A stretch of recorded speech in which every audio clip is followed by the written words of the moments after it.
Next question is from Tacy.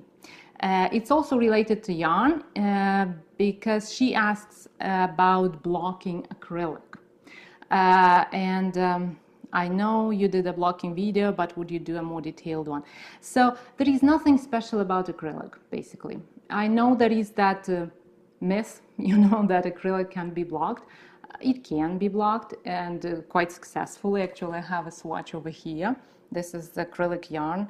I don't use acrylic yarn at all, I would say, but I do have some of it, and I made this swatch and I blocked it, and as you see, it's totally fine. Nothing happened at all. The only thing that that is different about acrylic is that if you are blocking it using heat, like steaming, or don't iron it, that's not a good idea really, unless it's something really gentle.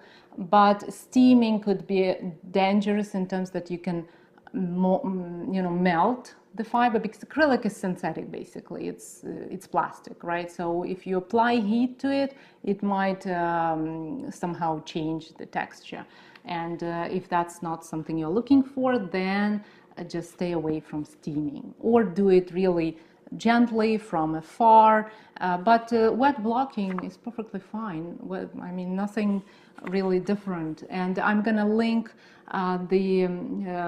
put the link to this video about blocking in the description to this video, so you could follow the link if you haven't seen that video about blocking. Then, well, I know Tacy did, but if somebody else is interested, then just follow that link and look at the blocking tutorial.